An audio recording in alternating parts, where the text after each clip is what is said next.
बनेगी बात। नमस्कार, आप देख रहे हैं दिव्य हिमाचल टीवी और मैं हूं आपके साथ पल्लवी शर्मा। मैं आपके सामने हाजिर हूं हिमाचल आज का मुद्दा लेकर। एक शाम कर्मचारियों के नाम कार्यक्रम का आयोजन कुल्लू में किया गया। बीते दिनों हुए इस कार्यक्रम में मुख्यमंत्री ने वहां उपस्थित सभी कर्मचारियों को आश्वासन दिया है वह ओपीएस की बहाली को लेकर जितना हो सकेगा हर संभव प्रयास करेंगे। जब से विपक्ष में बैठी कांग्रेस ने ओपीएस के मुद्दे को लेकर सियासत भरी है, तभी से सरकार भी इस मामले को लेकर संजीदा हो उठी है। इसी का परिणाम है मुख्यमंत्री को स्वयं आकर कर्मचारियों को आश्वासन देना पड़ा है कि वे पेंशन बहाली को लेकर प्रयासरत है। ओपीएस पर नया बवाल। जी हाँ, ओल्ड पेंशन स्कीम जिसके लिए अभी आप देखिए प्रदेश में सबसे बड़ा कर्मचारी आंदोलन कई दिनों से अगर चला हुआ है तो ओपीएस है। पुरानी पेंशन के लिए संघर्ष जो चला है उस पर हम बात करेंगे, मुद्दे पे भी आ जाएंगे, लेकिन ओंकार जी शुरुआत यहाँ से करते हैं कि ओपीएस को लेके मुख्यमंत्री जयराम ठाकुर साहब ने एक बार फिर से स्थिति स्पष्ट कर दी। हमने लाइव दिखाया था कल, जो कुल्लू में कर्मचारियों ने एक कार्यक्रम आयोजित किया था, वहाँ मुख्यमंत्री का संबोधन आप सब लाइव देख चुके हैं। ओंकार जी, उन्होंने कहा कि ओपीएस को लेकर सरकार समाधान निकाल रही है, क्या जानकारी देंगे आप? बिल्कुल अनिल जी, मुख्यमंत्री ने ओपीएस को लेकर जो बयान दिया है उसमें कहीं ना कहीं एक तरफ गुस्सा भी नजर आता है और एक तरफ जो है कर्मचारियों के प्रति सहानुभूति भी नजर आती है। गुस्सा इसलिए है कि वे कह रहे हैं कि ओपीएस वाली बात को सरकार पर जो है कर्मचारी जबरदस्ती थोप रहे हैं, ठीक है। और सहानुभूति इसलिए है कि मुख्यमंत्री जी का ये कहना है कि हम कर्मचारियों की किसी भी बात को आज तक टालते नहीं हैं, जो भी उनकी मांगे रहती थी उनको हम पूरा करते आए हैं। और ओपीएस पर उनका एक तर्क है कि हो सकता है हम आने वाले समय में इस पे जरूर गौर करें, पर उन्होंने एक तंज जरूर कसा है कि ये कांग्रेस जो है इन हालिया चुनावों की जो तैयारी हो रही है तो उसको कांग्रेस जो है एक मुद्दे के तौर पर, एक कर्मचारियों को भड़काने के तौर पर जो है इस मुद्दे को उछाल रही है और इसमें कोई खास जो है वो आगे भी होगा कुछ नहीं होगा, तो इस तरह से एक अस्पष्ट स्थिति जो है वो अभी तक भी नजर आती है। स्थिति इस संबोधन के दौरान मुख्यमंत्री साहब ने ओपीएस पर वर्तमान सरकार की, उनकी अपनी सरकार की स्थिति स्पष्ट की है। जी जी, उसमें यही लगा कि वो ये कहना चाह रहे थे कि ओपीएस दी जानी चाहिए, हालांकि ऐसा उन्होंने कहा नहीं, लेकिन इशारा उसी तरफ था जो आप कह रहे हैं कि उन्होंने कर्मचारियों से एक तरह से, आप ये समझिए उन्होंने बार बार ये कहा कि कर्मचारी ऐसा कह रहे हैं, हल्का सा उन्होंने इशारा भी दिया कि क्यों कह रहे हैं, पर साथ ही ये कहा कि ये कहना ज़रूरी भी है। जी जी। एक अच्छा संबंध कर्मचारी जो वहाँ मौजूद थे, कम से कम हम ये कहेंगे एक अच्छी दोनों तरफ से तारतम्य दिखा। जब वो संबोधन में थे, हम तब की बात कर रहे हैं ओंकार जी, उन्होंने जिक्र भी किया कर्मचारियों की और भी समस्याओं का जिक्र किया। हालांकि सोशल मीडिया पे ये भी चर्चा है कि बहुत सारा उनके संबोधन का टाइम जो था वो ओपीएस के ही नाम रहा, क्योंकि सभी जानते हैं ये सबसे बड़ा मसला है, सरकार भी जानती है और मुख्यमंत्री साहब तो जानेंगे ही जानेंगे। उन्होंने कांग्रेस पे, जैसे आपने कहा, आरोप लगाए ओंकार जी, और खुल के आरोप लगाए। नाम उन्होंने नहीं लिया, लेकिन सबको पता था या उन्हें भी पता था, सब जानते हैं कि नाम नहीं लिया तो अलग बात है, कि उनके बारे में ही कहा जा रहा है कि ओपीएस के स्थान पर एनपीएस आप लाए। जी, आपने ही वो साइन की और बदले में इंसेंटिव्स लिए केंद्र सरकार से, और आपने उसके बाद भी सत्ता दोबारा फिर आए आप, एक बार भाजपा के टर्म के बाद जब आपने उस पर साइन किए फिर एक टर्म आए, लेकिन आपने कभी ओपीएस की बात नहीं की, कर्मचारियों के हित की बात नहीं की। अब जब चुनाव नजदीक आ गए हैं तो बकौल मुख्यमंत्री कांग्रेस के नेता जो हैं वो कर्मचारियों को भड़का रहे हैं, वस्तुस्थिति से दूर ले जाते हुए। जी जी। उन्होंने सीधे कहा उसमें कि देखिए जी, बार बार वो कह चुके हैं, एक से अधिक बार और कई मर्तबा और बड़े मंचों पे कह चुके हैं कि राजस्थान का उदाहरण देते वो हमेशा, और उस मीटिंग का जहाँ पे अमित शाह साहब भी थे, कि हमने कर तो दिया जी ओपीएस लागू, लेकिन अब हमसे हो नहीं पा रहा है, मदद कीजिए। वो स्थितियां डालते हैं। तो अब वो कह रहे हैं कि कांग्रेस कैसे कर पाएगी। क्या लगता है आपको ओंकार जी, क्या कहा मुख्यमंत्री ने? उनका इशारा क्या था, कांग्रेस को कैसे लपेटा उन्होंने?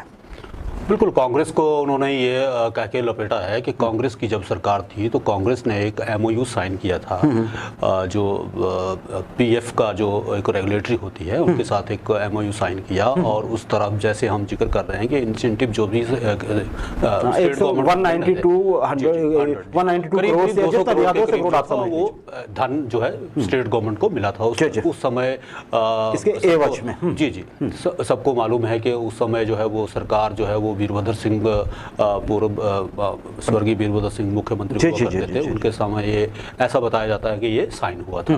तो उस बात का अभी जिक्र इसलिए हो रहा है कि कांग्रेस जो है ये भाजपा को लपेटने की कोशिश कर रही है और भाजपा जो है कांग्रेस की लपेटने की कोशिश कर रही है। ये दोनों तरफ से इसलिए तनातनी है क्योंकि आने वाला समय जो है वो चुनाव का है। तो इस समय को देखते हुए मुख्यमंत्री भी अपना पूरा डिफेंस कर रहे हैं और उनका क्योंकि कर्मचारियों का दबाव इतना है कि कर्मचारियों को समझाने के लिए कोई ना कोई तर्क जो है वो जरूर रहता है। राजस्थान का उदाहरण वो इसलिए देते हैं कि वहां के सीएम है अशोक गहलोत, तो अशोक गहलोत जो है उन्होंने केंद्र को चिट्ठी लिखी, चिट्ठी का जवाब उनको मिला और उसके बाद जो भी परिस्थितियां बनी उसके बाद भी अभी तक वो वास्तव में यही है कि राजस्थान सरकार इसको अभी तक ओपीएस को लागू नहीं कर पाई है, या फिर ऐसे कहें कि लागू कर पाई है लेकिन जो पिछले कर्मचारी हैं जिनका इतना फंड कटा है, जी हजारों करोड़ रुपया जहां जो जमा है केंद्रीय एजेंसी के वापस नहीं मिल पाएगा, तो फिर राजस्थान कैसे, राजस्थान की दिक्कत वहां पे है। नए कर्मचारियों को देने के लिए शायद उतनी परेशानी नहीं होगी राजस्थान को भी, जो कि हिमाचल में भी एक ऑप्शन खुली हुई है अभी, ऐसा लगता है ओंकार जी। इसमें ओंकार जी एक और अगर मैं आपसे कहूं, यहाँ जो बात चल रही है तो ये कल तक की बात थी लेकिन आज सुबह से बवाल मचा हुआ है। कुछ ऐसा जिसने कहानी ही पलट दी है जो सोशल मीडिया पे शेयर हो रहा है। वो कितना ऑथेंटिकेटेड है अभी उसके बारे में हम यहाँ पे ये नहीं कह सकते हैं कि वो फुल्ली ऑथेंटिकेटेड है। इसकी वजह ये कि हमारे पास वो डॉक्यूमेंट इन ओरिजिनल नहीं है। जी। लेकिन जिस तरह से वो शेयर हो रहा है ओंकार जी, और जैसे वो लग रहा है वो काफ़ी हद तक कर्मचारियों को भी और आम जनता को भी प्रभावित कर रहा है। ये ओंकार जी कौन सा डॉक्यूमेंट है जिसने ओपीएस की कहानी, सारी नैरेटिव ही बदल के रख दिया है? क्या जानकारी है इस पर? अनिल जी, ये जो डॉक्यूमेंट है आरटीआई के तहत जो है कर्मचारी नेताओं के पास पहुंचा है, ऐसा दावा किया जा रहा है। और जब इस डॉक्यूमेंट को आप पढ़ेंगे तो इसमें एक बड़ी चौंकाने वाली बात है, बहुत ही चौंकाने वाला तथ्य ये है कि जब 2010 में भारतीय जनता पार्टी की सरकार थी, धूमल साहब की सरकार थी, मुख्यमंत्री प्रेम कुमार धूमल हुआ करते थे, तो उस समय मार्च के 2010 में इसको साइन किया गया है। 22 मार्च की डेट लिखी है, 22 मार्च की वहां डेट अंकित है, 2010 की बात है और मुख्यमंत्री प्रेम कुमार धूमल हुआ करते थे। उस समय एमओयू साइन हुआ है और उसके बाद जो है वो एनपीएस लागू हुआ है। तो इस बात को लेकर आज दिन भर जो है कर्मचारियों में तरह तरह के वो जो है एक चर्चा चली हुई है कि मुख्यमंत्री तो कहते हैं कि कांग्रेस के समय में इसको साइन किया गया, पर जब आरटीआई की सूचना उनके पास पहुंचती है तो आरटीआई की सूचना जो है पूरे का पूरा जो है वो एक खेल ही पलटती हुई नजर आती है। जी ओंकार जी, देखिए इसमें दो चौंकाने वाली बातें हैं। इससे ये पता लगता है कि किसी ने आज तक शायद इस डॉक्यूमेंट को ढूंढा नहीं ढूंढा। बिल्कुल, ये हो सकता है कि जब साइन किए हो सकता है, हम ऐसा कह रहे हैं, हमें पता नहीं है कि 2004 से जब से ये कट रहा था, कटना शुरू हो गया। इस डॉक्यूमेंट को देख के ऐसा लगता है, तो उसके बाद सभी को यही लगा कि देखिए लागू हो गया है, एमओयू साइन हुआ होगा, उसके बाद ही तो फंड एनपीएस में जाने लगा है कर्मचारियों की ओर से। लेकिन ये जो शेयर हुआ है डॉक्यूमेंट जो सोशल मीडिया पे कर्मचारियों की तरफ से, एनपीएस कर्मचारी बहुत जोर शोर से, और शायद उनके ही एक बड़े नेता हैं जिन्होंने आरटीआई मांगी है, इसमें कुछ लिखा हुआ है जो लग रहा है इसको देख के, तो उन बड़े नेता हैं उन्होंने ये शेयर किया है। आज वो आंदोलन में भी बहुत एक्टिव हैं इसमें। तो ओंकार जी, इसमें तो फिर ये नज़र आ रहा है कि 2010 तक ये साइन नहीं हुआ था, 22 मार्च तक का। जी बिल्कुल। तो जो अभी सरकार की तरफ से ये कहा जा रहा है कि एमओयू साइन करने से पहले लॉज, बाई लॉज, इसके क्लॉज सब पढ़े जाने चाहिए थे, और उसका जो ऑनस था वो तत्कालीन सरकार जो 2003 में वीरभद्र सिंह जी की सरकार थी उस पे है। लेकिन अगर ये डॉक्यूमेंट सही है तो फिर ये थोड़ी कहानी पलट जाएगी कि फिर भाजपा की तरफ ये हो सकता है। और याद कीजिए कि इसको लाए वाजपेयी जी थे जब वो प्रधानमंत्री थे, उनकी सरकार लेके आई थी केंद्र से उस टाइम पे। तो ओंकार जी, एक और चीज़ जो इसमें ये है कि कांग्रेस को भी क्या ये पता नहीं था? क्योंकि अगर कांग्रेस को ये पता होता कि ये 22 मार्च 2010 को साइन हुआ है ये डॉक्यूमेंट, तो फिर तो कांग्रेस बड़े खुल के सामने आ जाती। अब तो कांग्रेस को भी शायद वो देख रही होगी इस बारे में और सामने आएगी। लेकिन बड़ी बात यह है कि कोई देख ही नहीं पाया। क्या जी बिल्कुल, क्या कहेंगे? बिल्कुल अनिल जी, आपने बिल्कुल बहुत ही एक टेक्निकल चीज़ की ओर इशारा किया है कि इस डॉक्यूमेंट को, इसकी जो इसमें जो भी राइटिंग्स थी, इसमें जो भी वायलॉज थे, इसमें जो भी टेक्निकल चीज़ें थी, उनको किसी भी ना तो राजनेता ने पढ़ा ना कर्मचारी नेता ने पढ़ा, और बिना वजह ही मतलब एक मुखजवानी जो है उसको एजम्पशंस पे ये बशर्ते कि ये डॉक्यूमेंट सही हो। अभी हमें इस बारे में हम ये नहीं यहाँ पे अपने कार्यक्रम में ये कह सकते हैं कि ये फुल्ली सही है। है, क्योंकि हमारे पास ये हाथ में नहीं है, लेकिन शेयर बहुत हो रहा है और बड़े विश्वास के साथ हो रहा है। जी बिल्कुल। हालांकि ये लगता है कि आरटीआई की कोई भी जानकारी जो है वो 100% या 90% आप यूं कहें कि वो ऑथेंटिक है, क्योंकि उसको जारी करने वाला बहुत जिम्मेदार अधिकारी होता है, उसके लिए सारी जिम्मेदारी उस अधिकारी की होती है जो आरटीआई के एक्ट के तरफ तहत आप कोई भी गलत जानकारी किसी को मुहैया नहीं करवा सकते हैं। तो अगर ये जानकारी सही पाई जाती है और डॉक्यूमेंट बिल्कुल सही पाया जाता है तो राजनीतिक क्षेत्र में, क्योंकि अभी चुनाव है और इसमें माहौल जो है वो किस तरह का बनेगा, ये आने वाले दिनों में देखना होगा। अब इसमें दोनों ही तरफ से देखना होगा।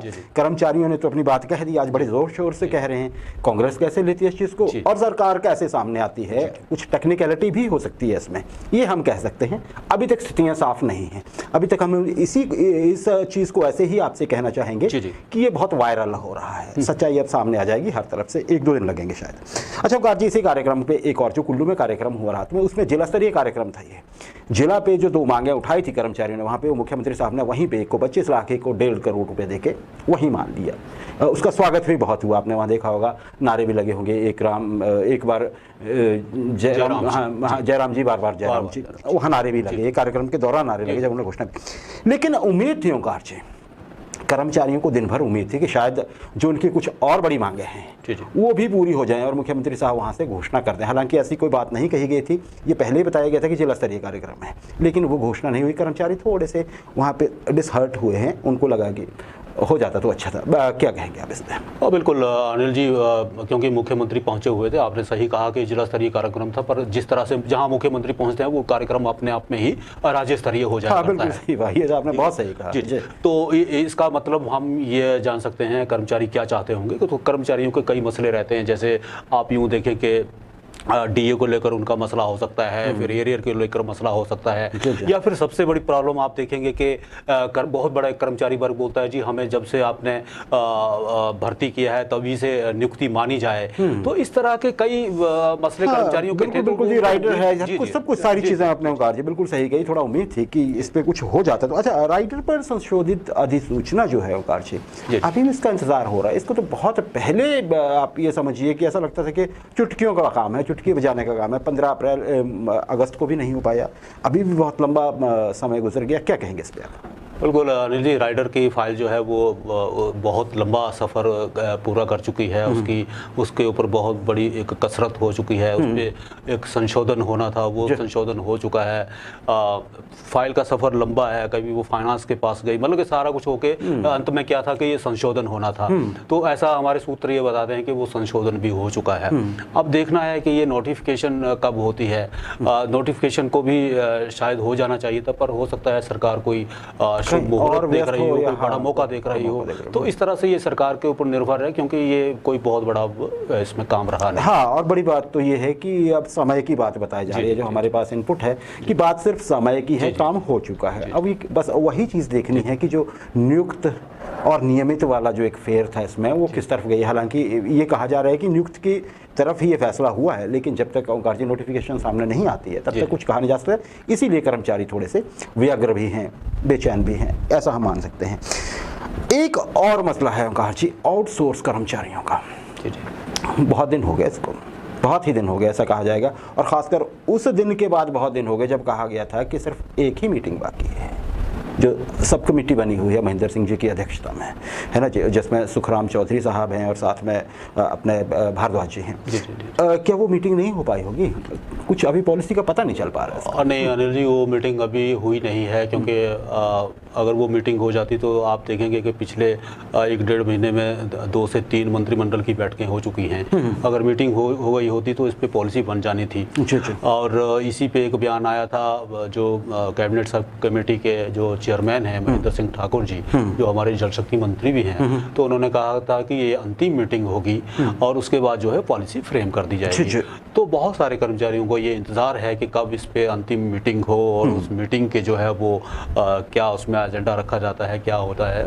और एक छोटा सा कर्मचारियों को लगता है कि ये छोटा सा काम है, पर सरकार के एंड पे शायद हो सकता है बहुत बड़ा काम हो, क्योंकि हम तो यहाँ बैठ के एक उम्मीद जाहिर कर सकते हैं कि कर्मचारियों का काम जो है वो समय पे हो जाना चाहिए। जी, या इनपुट दे सकते हैं जो हमारे पास उपलब्ध है, बाकी ये करना सरकार ने है। हाँ देखिए, लेकिन ओंकार जी इतना बड़ा है कि लगभग 30,000 कर्मचारी हैं। हर कर्मचारी की नौकरी पक्की होना उसके लिए एक आप ये समझिए जीवन की सबसे बड़ी सफलता हो सकती है, और सरकार के लिए तो एक यज्ञ की तरह है, क्योंकि आप ये 30,000 परिवार देखिएगा फिर आप जरा, ये सरकार भी समझती होगी, ऐसा हमारा मानना है। अच्छा ओंकार जी, अंतिम प्रश्न मेरा इस सेगमेंट में, हम लंबा समय ले गए हैं। कर्मचारियों के और भी कई मसले हैं जिन पे फैसला भी बाकी होना है, होना बाकी है। मतलब कई तरह के मसले हैं, वो छोटे से छोटा भी है और कुछ बड़े भी हैं, ओपीएस जैसे मसले हैं, हमने बात की राइडर की कर रहे। समय कम है, कर्मचारियों में जो ज़्यादा बेचैनी दिख रही है, एक्सपर्ट का मानना है वो सिर्फ इसलिए है कि कर्मचारी चाह रहे हैं कि यही सरकार हमारा करती हुई जाए, क्योंकि इन्हें भी पता है कि सरकार दोबारा से वोट लेने उतरेगी, सरकार भी चाहेगी कि हमारे पास जो है हम जल्दी से दें और फिर उनका समर्थन भी ले लें। कर्मचारी इस चीज़ को समझते हैं अच्छे से। दूसरी तरफ है सरकार को चुनाव का प्रबंधन भी देखना है, जी, क्योंकि सभी विधायकों को, सभी मंत्रियों को, मुख्यमंत्री को चुनाव में भी उतरना है दोबारा से, एक बार फिर से वो प्रबंधन देखना भी जरूरी है। एक तरफ कर्मचारियों की बहुत सी मांगे हैं, मैनेज कैसे होगा, समय कम है, 2-1 महीने बचे आप सारे। जी बिल्कुल बिल्कुल अनिल जी, बहुत सारे मसले हैं जी। आप देखेंगे कि एनएचएम वालों का एक मसला है, एनटीटी वालों का मसला है, पंचायत के जो वेटनरी असिस्टेंट हैं, पंचायत असिस्टेंट हैं, उनका मसला है, जिला परिषद कर्मचारियों का मसला है, करुणामूलक संघ का मसला है, बिजली बोर्ड के कई कर्मचारी अपनी मांगों को लेकर जो है वो दिन रात संघर्ष कर रहे हैं, एचआरटीसी के कंडक्टर जो हैं उनको वेतनमान चाहिए। तो इस तरह से दर्जनों ऐसे मसले हैं जो सरकार को अभी हल करने हैं, क्योंकि आज सरकार ने आश्वासन दिया है, अपने पूरा ये कर रखा है, पर फाइनल मुहर जो है वो अभी लगनी बाकी है। समय कम है, आपने सही कहा, और चुनाव से पहले सरकार को ये करना ही पड़ेगा। जी, करना ही पड़ेगा, या फिर वो कि सरकार जितना भी कर सकती हो करेगी, बाकियों में स्थिति स्पष्ट करेगी। समर्थन तो आगे के लिए भी मांगा जा सकता है ना, सरकार ये कहने की स्थिति में होगी कि हमने आपका इतना काम कर दिया है, आते ही करते हैं। हम जैसे कांग्रेस की ओर से कहा जा रहा है कि हम पहली ही मीटिंग में या 10 दिन में या जब भी पहला फैसला हम लेंगे ओपीएस बहाल करने का। तो स्टेक पे बहुत कुछ लगा हुआ है सभी, और इसमें देखिए पार्टीज भी कई हैं, राजनीतिक दल ही नहीं है, इसमें कर्मचारी भी हैं, पर आम जनता भी है और बेरोजगार भी हैं, जो बड़ी मात्रा में नौकरियों का इंतजार कर रहे हैं। टीजीटी के लोग चाह रहे हैं कि वो निकले, स्कूल लेक्चरर्स की जॉब का लोग इंतजार कर रहे हैं, कार्य पढ़े लिखे युवा जो हैं। इसके साथ ही लाइब्रेरियंस हैं जो कह रहे हैं जी कि बैच वाइज भी भर्तियाँ कीजिए और जल्दी करिए, समय निकला जा रहा है। जेई की जॉब्स ढूंढ रहे हैं, जेई सिविल्स वाले या जेई मैकेनिकल्स वाले, बहुत सारे लोग हैं ओंकार जी, अब जितनी मर्जी नाम लें। अब देखते हैं सरकार के पास कितना वक्त है और सरकार इसको कैसे कर पाती है। अब यहाँ पे एफिशिएंसी मिनिस्टरों की भी देखने वाली होगी ओंकार जी, कि किस विभाग के काम अगले कुछ दिनों में हो जाते हैं, क्योंकि आपको पता होगा कि मंत्रियों का भी विश्लेषण होगा। हाँ बिल्कुल, सब कुछ एक चीज़ ये तो माना जाता है कि मुख्यमंत्री साहब का मंत्रिमंडल है तो उनकी लास्ट में तो सारा कुछ उनके ही हवाले होगा या उनके ही जिम्मेदारी होगी, लेकिन मंत्रियों को भी लोग परखेंगे तो ज़रूर, क्योंकि मंत्री हैं आखिरकार, वो अपने विभागों के वो कितना काम करवा पाते हैं इन आने वाले दिनों में, ये बहुत ज़रूरी होगा देखना।